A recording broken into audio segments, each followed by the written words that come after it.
Okay. Hello, everyone. I hope you're well. Thank you for joining us today. My name is Atlyn Forde. I'm a DE&I specialist, also insights and marketing are my bag as well. And I'd like to welcome you here today for our webinar, which is all around engaging colleagues and leaders in DE&I. So I'm going to get the presentation underway and introduce our guests, which I'm so pleased to have here today.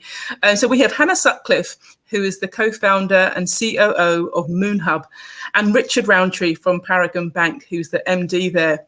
Hannah, do you want to say hi and introduce yourself? Yeah, sounds good. Firstly, Atlyn, thanks for having me on the webinar. Looking forward to kind of discussing thoughts and insights around the subject of DE&I. So as Atlyn mentioned, I'm one of the co-founders and COO for Moonhub. So we are a virtual reality interactive training platform. We've been around for 6.5 years now, so going from tech startup to scale up, and have a really diverse founding team. So looking forward to, talking a little bit about that. Oh, thank you so much, Hannah. I can't wait to hear about it, actually. I know quite a bit about Moonhub, but I'm really intrigued to hear about your journey. And Richard, do you want to introduce yourself? Yeah, so hi, I'm Richard Rowntree. I'm the Managing Director here at Paragon Bank. I've been here just over 3 years, and I'm also the group sponsor here for everything related to EDI.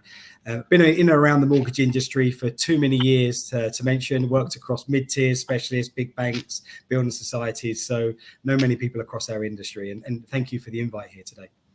It's a pleasure to have you, Richard. I know you've got a lot of insight to share, so it's great to have you here. So today we're going to cover a few key topics, and this is the agenda. We're going to be looking at why DE&I is so important in the workplace, the benefits of engaging your colleagues and your leaders, and then there's all important practical strategies, and also how to implement a DE&I plan. Okay, so let's get started. Why is DE&I so important in the workplace? Well, firstly, I think the most important thing for me is around giving everyone, colleagues and everyone else in the business, a fairness and equality. Okay, so for me, this is the primary thing why D&I is so important. And then the second thing is around giving a better experience for your customers. And I think in both of the businesses that we have here today, the customer, is at the forefront of what the businesses are about. And so by having a diverse team, you can give your customers a better experience because you understand their needs better. And then the third one is all around improving morale and retention. And we know that talent is really hard to find. So when you do get hold of someone that's really good and kind of bringing value to your business, the best way to hold on to them and to give them a really rewarding experience in your organization is to have DE&I and equitable practices for everyone in the business. And then the next one is around improving decision making. We don't want to have echo chambers in our businesses. We want people to have different inputs and to kind of make that decision making rich. And so by having diverse views, you can improve your decision making in your business and enhance it overall and make it more profitable. And then the last one is around innovation and creativity, which is linked to the decision making. But clearly, if you all have the same views, there isn't going to be much innovation there. And I think if people feel a sense of belonging, they're more inclined to kind of come up and feel able to share their thoughts and views as well. So these are just some of the reasons why D&I is so important in the workplace. And to be honest with you, I'm hoping that at some point in the near future, we won't have to be asking the questions as to why it's so important, because everyone should be fully aware as to why D&I is important in the workplace. So Richard, let me ask you a question now. What were some of the challenges you faced when implementing DE&I initiatives in your workplace, and how did you overcome them? I think just touching on some of the things you said there, I think that's well understood for anybody that pays a lot of attention and interest into the whole area and subject of getting better outcomes for our customers and for our colleagues. But I don't think everybody fully understands the business case. And I think it's sometimes a case of what's not broke, don't fix it, in their view, in their eyes and in their experience, rather than fully understanding the experience across the whole of the organization and certainly the whole across our industry. So I think there is an education piece here, but also not feeling like people are being preached to. I think that's always a challenge too as well. You want to try and bring people with you, sharing real life experiences.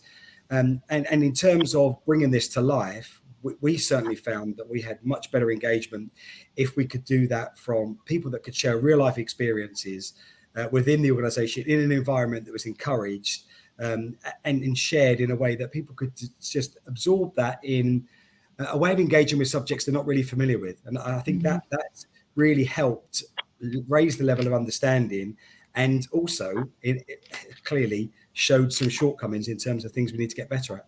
Right. Okay, that's really interesting, Richard. Yeah, so definitely positives and ways in which you can improve on your journey. Thank you so much for sharing that. And what about you, Hannah? What impact has DE&I had on employee engagement and retention in your business? And how has it contributed to the overall success of Moonhub? I'd say it's had a huge success. So like I mentioned in my intro, the three of us as the founding team are all underrepresented within the tech industry. So I think that helps initially because you're already going from a diverse founding team. So kind of I feel like diversity breeds diversity, which obviously is kind of an issue in some of the senses if you're not starting off with a diverse founding team. So we're now a team of 20 and we speak collectively so many different languages across the team, different genders, sexuality, everything. We kind of cover a lot of different kind of the compliance tick boxes, I suppose, for DE&I. And I think just when you can see that diversity, equity, inclusion has come from a founding team, and that's a real solid foundation in our business.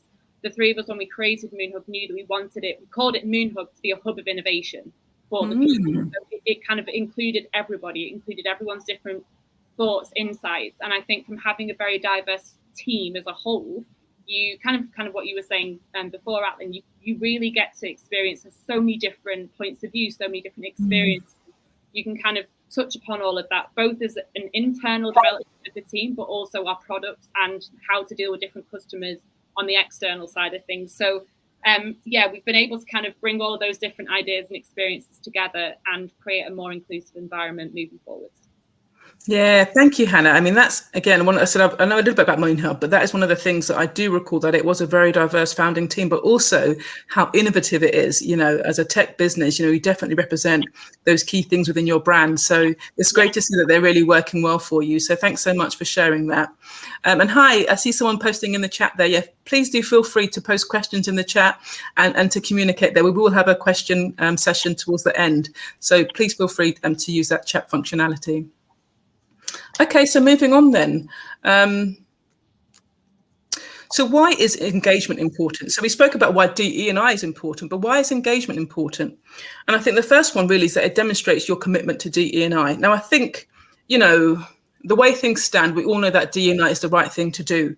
But is it just a case of, those tick boxes, or are you really committed to that? I think by actually having engagement in your business, whereby colleagues and leaders and customers can all see that you are committed to it, I think it really makes a big difference by having that engagement. The second one is that it encourages dialogue and understanding. By having engagement, it means you've got this two-way between colleagues, leaders, and customers, and that people feel able to speak freely. It breaks down barriers and increases understanding, which can only be a positive thing. It also fosters a culture of inclusivity. This means that everyone is respected, whoever they are, and everyone has an equal opportunity to succeed. So we have seen in businesses that are not so inclusive that you see certain people, making it to leadership, certain opportunities to do things in a business are only being given to certain people. But when you have that engagement, you have literally a culture of inclusivity where everyone feels able to reach their full potential and is respected for who they are. When you have that engagement, you're also more likely to fulfill your DE&I objectives. Now, if you are kind of on your DE&I journey, it's likely that you do have a strategy or an action plan and objectives. But without that engagement across the business from your leaders and through colleagues, you may struggle to actually implement that. So that's another reason why that engagement is so important. Okay, so I'm just going to go back on here and ask another question. Bear with me one moment while I get my questions up. Okay, so the next question is for Hannah. So how did you create a safe and supportive environment for colleagues from underrepresented groups? And what steps did you take to ensure their voices were heard and valued? So you already said you had quite a diverse team to start with in terms of your founders, but the people that you recruited, how did you make them feel safe and supported in that environment? I think it's by Moonhub's quite a flat hierarchy. So in terms of, again, when we created that culture and the startup, we decided we didn't want to have any kind of differences of respect. And, I'm very much a person of everyone is deserving of the same amount of respect as the next person. So I think just the way that the three of us had started the company, it was kind of obvious in the way that we interacted with everyone, that everyone was going to just be treated on the same level, have the same opportunities, the same values as everybody else in the company. We've got a really thorough handbook in terms of D&I, so it goes into loads of different policies. We've got a menopause policy, period policy. Touching on the period policy, every quarter we give period packs out to anyone who has menstrual cycles, just to kind of make them feel inclusive. Transgender policies, using inclusive language. So it's kind of like we try to start from the very get-go when people join the company. Even going down to small little things on your email signatures, personal pronouns, having that on your LinkedIn. So just, again, factoring in that if someone is, say, a they, them compared to a he, him, she, her, it's all inclusive language within that. So yeah, kind of just really going on that. And obviously we're a virtual reality training company. Our very first subject for our off-the-shelf training was DE&I. So I think that kind of speaks volumes itself, that was a really personal subject for the three of us that we really felt passionate about, and thought this is regardless of health and safety and some of the other subjects that you need for compliancy, this was something that we thought we need to have DE&I. So I think from kind of everything internal, it's the same as external. So when any new joiner starts Moonhub, they're very much aware that they're part of an equal opportunity company.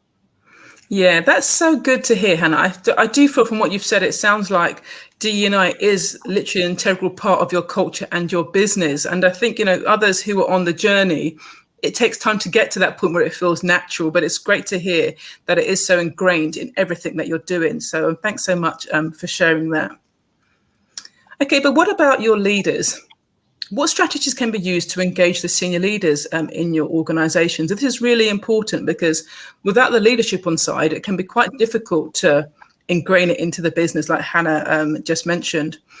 But the first point I would say is to make a business case for DE&I. We just went through at the top of this webinar why it's so important. And I think, leaders need to understand that. And to really see that, by having DE&I, it can increase innovation, employee retention, productivity, and financial performance. There are many benefits to the business. And so I think it's really important to highlight those when trying to make a case to your senior leaders.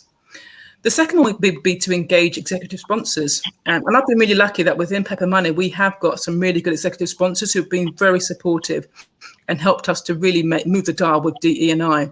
But I think it's really important to try to find those people within your organization. And it can be not so easy to do that. But I think building those relationships and starting those conversations to see who could potentially be a sponsor or an ally to help you implement the changes that are needed in your organization. And then lastly, I think leveraging data. So we all know that kind of excos and boards, are very much focused on data and numbers. And if you can demonstrate the benefits of DE&I through data, I think it's a great way to really translate the benefits in a clearer manner. So that may require you to do surveys to get that data, or maybe you've got other metrics that are available to you to kind of really showcase the benefits that DE&I bring. So Richard, let me ask you a question. Let me just see. Can you share an example? No. How did you get senior leaders and colleagues on board with your D&I initiatives? And what strategies did you find were most effective? Yeah, I think one of the most important things here is to take away from what we've just been speaking about here, not making this a tick box approach. And the way we actually done this was to have this led by the business rather than an HR function. So often you get a lot of good initiatives that are supported and seen as, well, that's something that HR do. But clearly HR are massive support, but having somebody drive that in the business, which is why I was so keen for me to take on that role and personally drive that with passion and energize people in the day-to-day, the people that are actually spending time with our customers and the big members of across our teams. And we've got a number of teams across a number of different geographical locations as well. So we're about 1,500, 1,600 people. You don't always spend all that time together. So we created a network overall, because what we saw was there was lots of good work going on in different pockets, whether it's women in finance or ethnicity charters. But what we also found was sometimes there's overloading communications, or it's not coordinated, or even worse, competing with airspace and resources to try and sort of create the message for one particular work stream. And I don't think that was the right thing to do. So bringing this together under one umbrella of the EDI network, which we've been now running for 2 years, with volunteers that are particularly skilled in one area, have a particular passion in one area, helped upskill everybody in areas that we weren't so familiar with. And this started to just build momentum and real engagement. And I think you're right about data as well. We were light on some data. We had obviously our legal data you have to have, but we treated this really in terms of like you would do a new product launch or a marketing launch. How do we really engage all of our colleagues in terms of sharing more of their data and how it's going to be used? And we started that with an engagement survey, anonymous, tagging on some extra questions, and then built a whole campaign around this is me, people sharing their own stories. And this was the bit I think that was a bit of a game changer for us, because it moved it just from being data. And I think data will get you so far, and it does get an engagement because people want to see the business case. And if you can't get the data, how do you measure when you're improving? But I think more importantly was the emotional and the human stories behind this, which I think gained more momentum. So you do need strong data, but you also need that sort of emotional connection for people to really understand, what does it feel like to work here? You know, who gets on, who gets promoted? You know, that much broader piece, and linking into some of the issues that Hannah talked about, we broadened that out really wide in terms of adoption, menopause, suicidal thinking. You know, there was people really sharing and in an authentic way, which got huge engagement across the entire business, really, really successfully. That sounds amazing, Richard. And I think we found that the personal perspectives that we share have a real impact. I mean, I think, you know, one challenge potentially with that is getting people in a good place where they feel comfortable to share those stories. And I think sometimes it can take a bit of, you know, time for people to feel that safety and wanting to share their story. But when they do, and when it's authentic, well, it's extremely powerful. So yeah, I definitely think I agree, Atlyn. I think just coming back on that starts at the top as well, in terms of not oversharing, but showing some vulnerability and honesty. And certainly how we started the network off, the first time I had the whole team together, I absolutely shared my background, because people just assume because of the role I've got and the job I do now, I've come from a privileged background. That's absolutely not the case. And what we don't need is rags to riches stories, but understanding, you know, in terms of people often talking about luck, but it doesn't tend to be luck. It tends to be someone spotted something in you and sponsored you, or becomes that person that can pick you up and dust you down early in your career, and hearing how you've practically overcome some of those challenges, and people then seeing this as an opportunity for them to share their experiences. If that tone is set from the top, it creates a really open culture about a place where you can confidently share your story and be taken seriously, and we can learn from it. I mean, I think what you're talking about, and what Hannah also mentioned from her organization, is inclusive leadership, right? So I think, you know, we're talking about trying to engage senior leaders, but when that engagement is in place and working well, it can literally transform an organization, and the leaders are, you know, role models essentially for inclusive leadership. And that actually allows others to also, you know, live by the kind of DE&I principles and to treat each other with respect. But it does, I think, come from the top. And I think that's a really important point to be made there. So thank you so much, Richard, for sharing that. Okay, so what about your colleagues though? So we've spoken quite a bit about leaders, but how do we get our colleagues to really engage in our DE&I activities? You know, we put a lot of effort and time into this, but how do we get them to engage? I mean, this is what we just spoke about, literally about the personal perspectives. I think creating a safe and inclusive environment is really important, that people feel that if they do share or are open, that they will be respected and treated with empathy and understanding. And also, I think it's important for organizations to implement training and education so that, you know, everyone's been brought up to a certain level and they have a basic understanding of unconscious bias, say, for example, or microaggressions. But I do think the psychological safety is extremely important within any organization. The next one is around fostering open communication. So again, this I think links back to the innovation and so many other things to do with businesses being successful. But it's all around your employees feeling comfortable to share their thoughts and opinions and experiences, not just the personal ones, but I think even in relation to business ideas. If you have a suggestion about a project, enhancing it, and you don't feel like you're able to share that thought, that is not an inclusive culture. So it's really important to create that open communication so people feel they can share feedback and suggestions openly. But I think the other thing on the other end is actually actively listening. So as a manager or a colleague, are you actively listening to your employees? Are you noticing things, what they're saying? Are you showing concern for what they've said and they've told you? And are you addressing it? Or are you just ignoring what they've told you? So I think it works both ways in terms of the communication, speaking up and being able to, but also listening as well. I think some other areas to consider are in terms of opportunities for employees to give their input. So when developing your DE&I strategy, I think it's really important that you speak to colleagues to find out what's important to them. And that could be through a survey or just having discussions or having meetings. But I think you need to have the engagement of colleagues in the beginning to create a strategy that feels authentic and is related to the people in the business. So I think it's important to find ways to get them to be involved. The next one is about recognizing and celebrating diversity. So this is all around kind of highlighting diverse people in the business, success stories, and celebrating those cultural events and holidays that are important to the colleagues in your business. So, for example, this week we're going to be marking Ramadan. And, we've sent out communications to our managers in terms of being flexible with working schedules.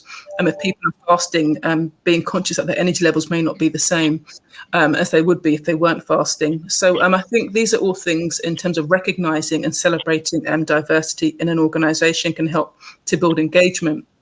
And just lastly, I think in terms of making your DE&I initiatives relevant. So kind of Hannah mentioned some amazing examples, and as did Richard, and I see that these initiatives are actually relevant to the people in the business. I suppose there's no point, launching a big campaign around something that people feel there's nothing to do with them. It doesn't feel like they can resonate with it. But you'll only understand that if you kind of ask your colleagues what is important to them and really get that valuable feedback. Okay, so I'm going to go back to my questions now. So Richard, can you share an example of a successful initiative, a successful DE&I initiative that had a positive impact on your workplace culture and also your business outcomes? Yeah, absolutely. I think a key one I would highlight here is the work we've done around social mobility.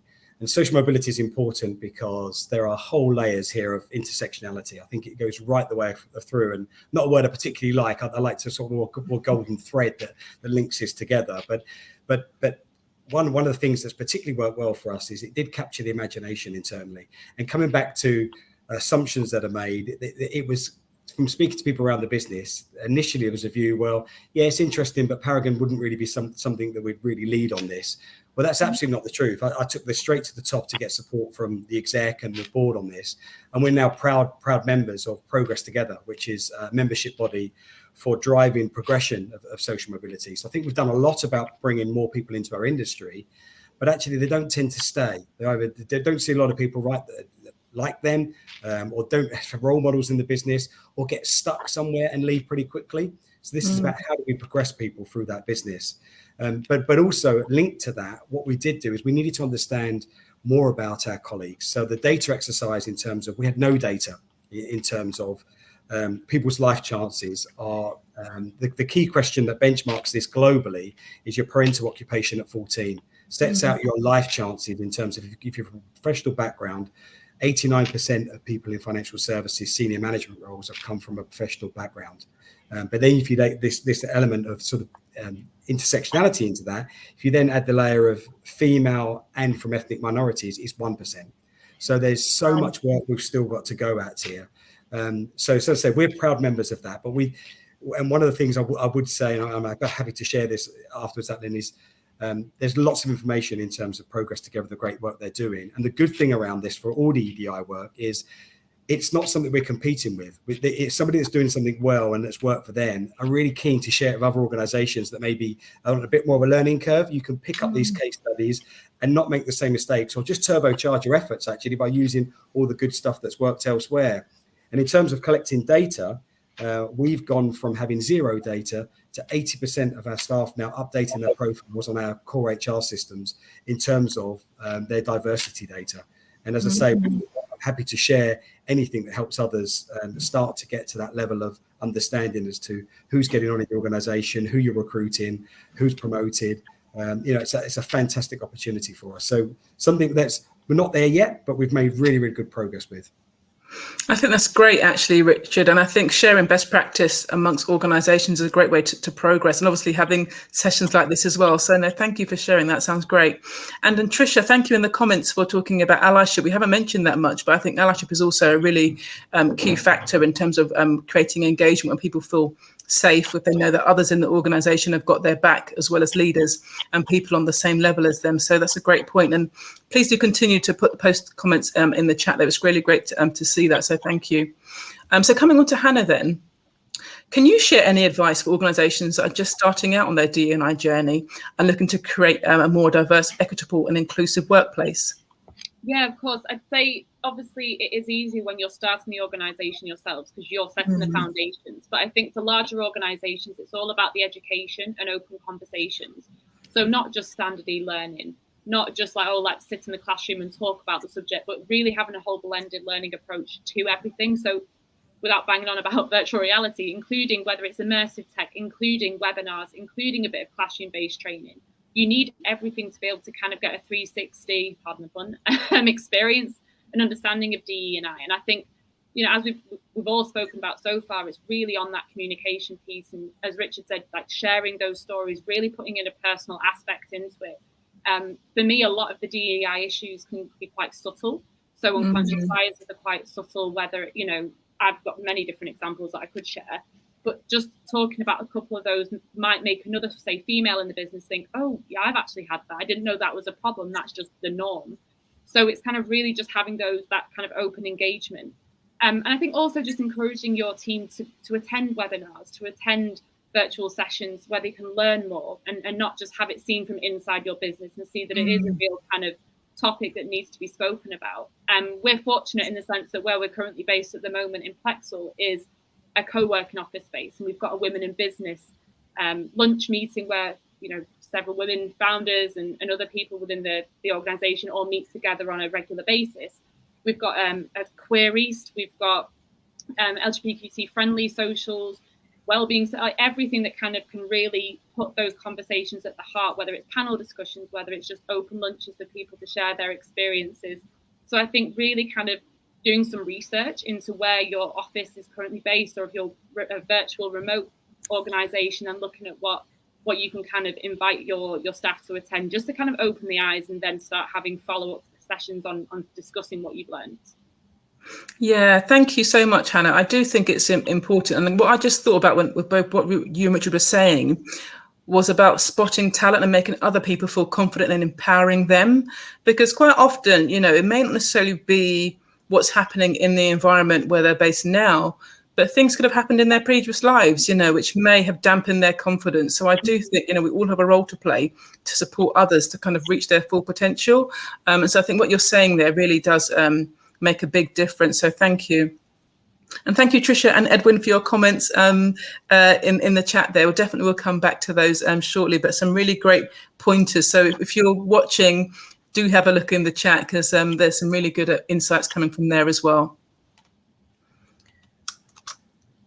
Okay, so we've discussed a lot about engagement, but in terms of kind of taking steps forward, if you haven't started on your DE&I journey, kind of what steps can you take to develop a DE&I plan? And even if you have started, you know, every year we relook at our DE&I plans, and this is just some guidance on the things that you could consider.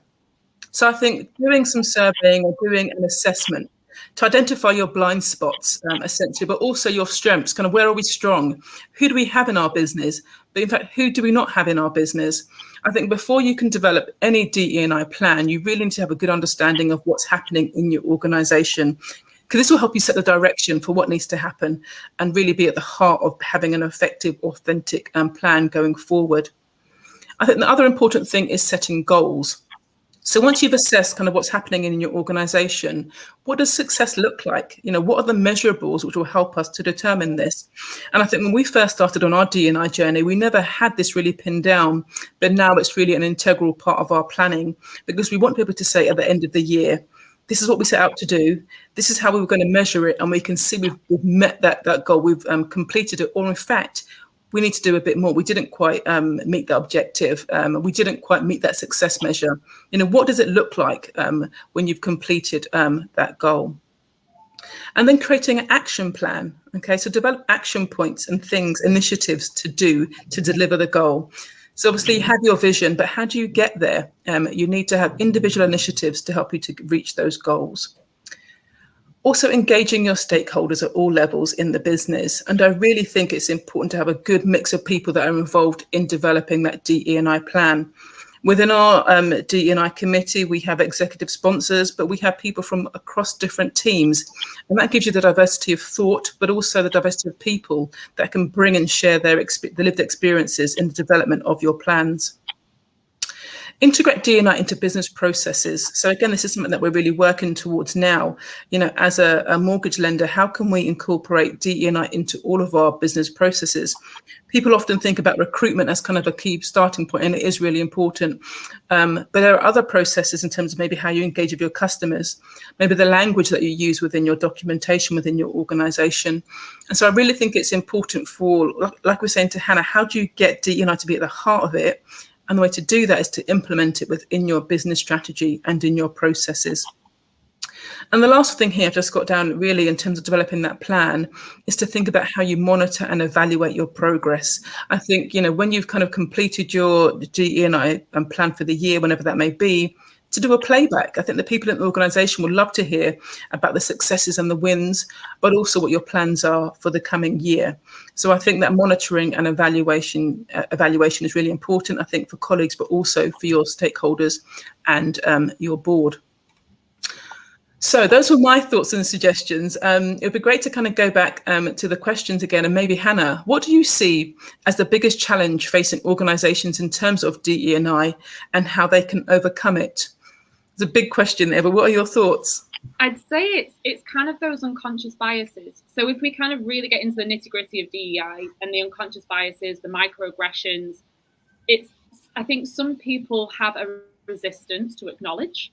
And I think the more we kind of educate people on that, obviously the better it's going to be. So I think that's a really big challenge, because you'll have some organizations or people who think that they're, in a word, perfect, and that they don't have these microaggressions or unconscious biases. Yet everyone in a way does have unconscious biases. It's just the way in which you then kind of communicate after that. So I think that would be the challenge, and overcoming it is having those uncomfortable conversations. Hopefully everyone is in an organization where they do feel comfortable, not necessarily if they want to target the person who's maybe said something or insinuated something, but going to your line manager, going to HR, going to someone who you know will support you within the organization through and kind of really just like how they can kind of better the situation and then get that person involved, and whether you need to then go down like the policies and implementing all of that kind of side of things, that would be different. But really kind of focusing on the why.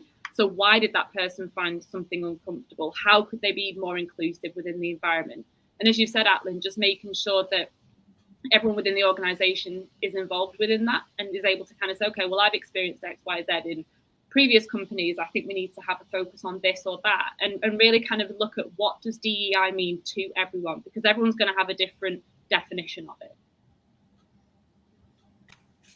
Thank you, Hannah. I had to go on mute there because my dog wanted to get involved in the conversation, so sorry about that. I just thank you so much for that answer. I think that's really important. And I just wanted to go to one of the things that Richard spoke about before, and Edwin has posted a question, and he says, data, we have a similar issue, are the collection of ethnicity data. The situation has improved. We've moved from 38% to 65%, but have found it a challenge to improve on this.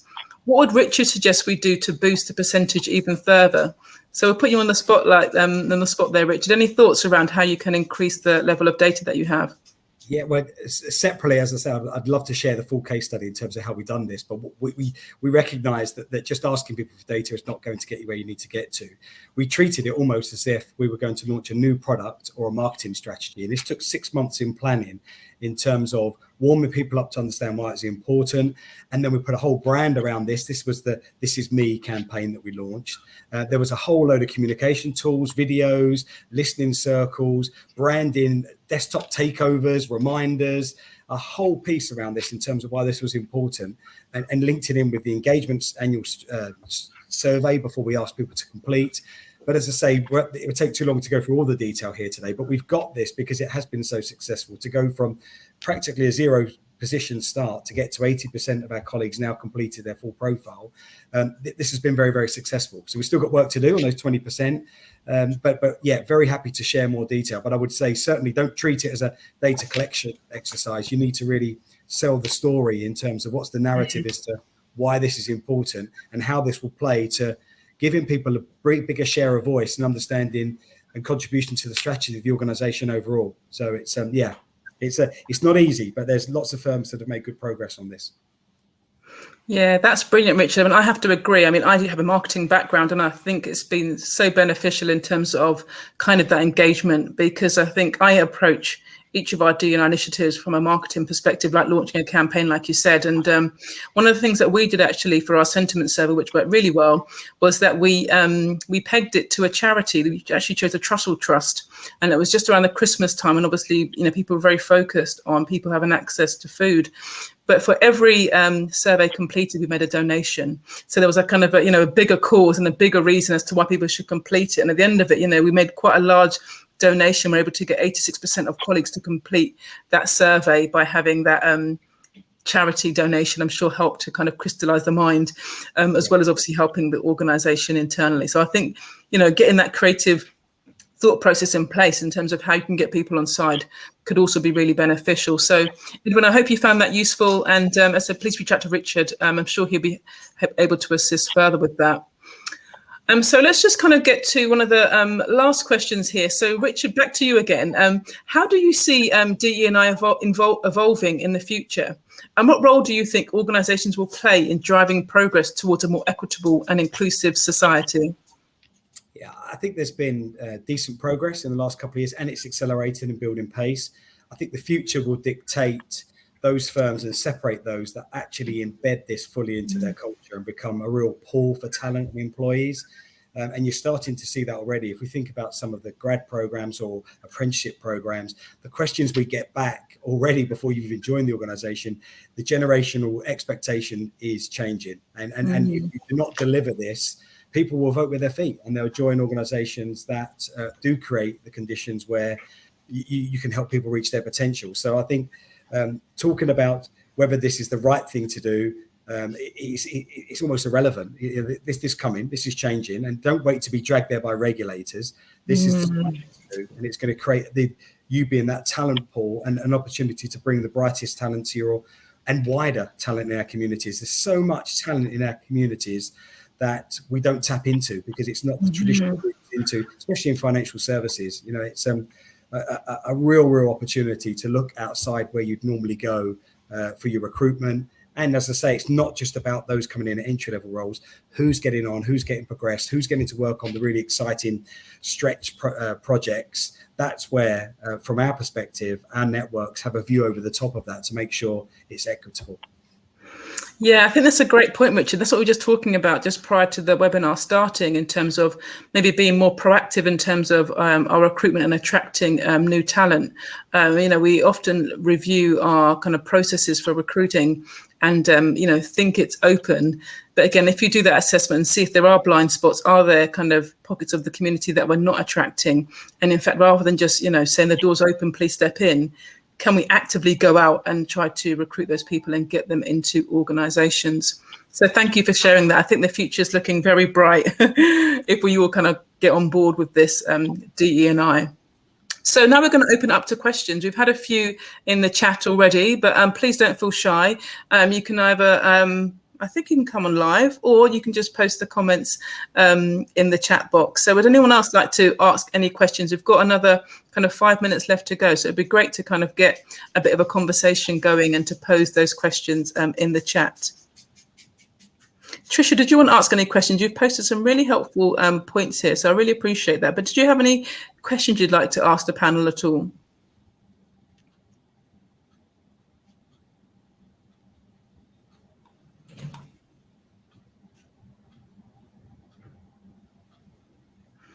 Oh, thank you, Natasha. So we have a question here. We don't have any DE&I activities in my workplace. How can I get the managers to make this more of a priority?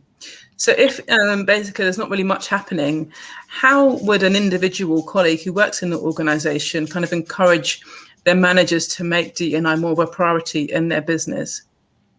I mean, I would say just start having the conversation. I'd just book in a one-to-one with your manager and ask the question, why? Why do we not have anything within this organisation? Is there something that you could always spearhead it yourself. Is this something that I can take responsibility for and have like a 1 hour lunch session every week, every 2 weeks, every month? And then you can choose different topics. That's what we actually did here at Plexa when we started on the Women in Business. We kind of, it was myself and a lady from the organization who said, well, we don't have anything. Why don't we start it? And we came up with the ideas of having different topics to talk about, inviting in different speakers. So sometimes rather than waiting for something to happen, which may not happen, it might just be something that you kind of say, no, this is something that I want to do. Let's start it myself. Yeah, great point. Anything to add on that, Richard, at all? I think that's a great idea. And I think if you can, try and make it something specific. So rather than going with that point around, I'll drive this, but how about we get behind this and give something very specific to start off. And then that sort of getting started somewhere creates a bit of movement and momentum, and then you can build from there. But I think great idea from Hannah.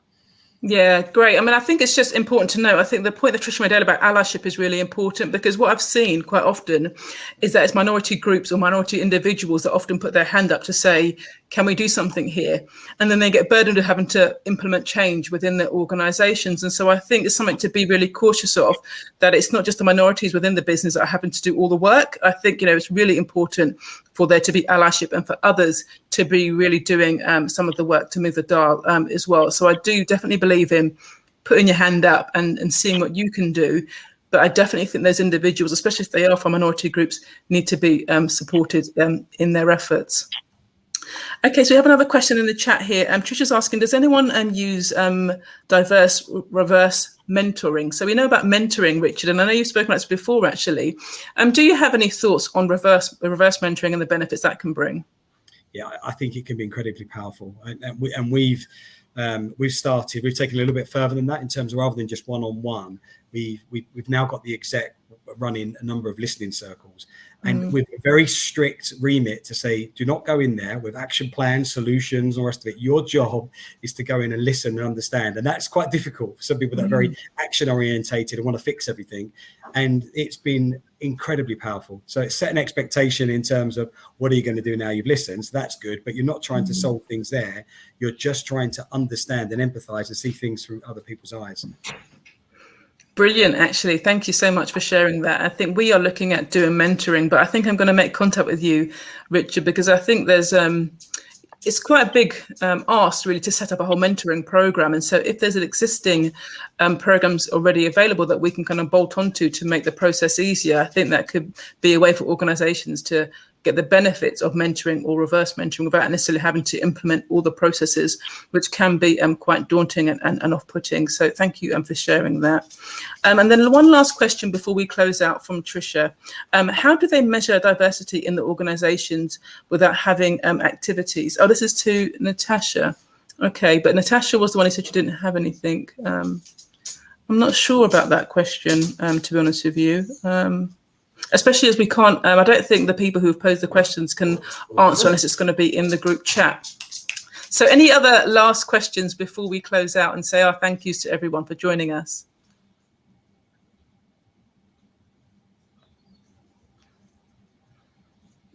Okay, I think that's going to be it. I just want to say thank you so much. I learned so much. I said I did the deck, but I learned so much from you guys in this session today. And it's really kind of made me think of some new things that we could be doing, and also how we can maybe be supportive to other organizations as well.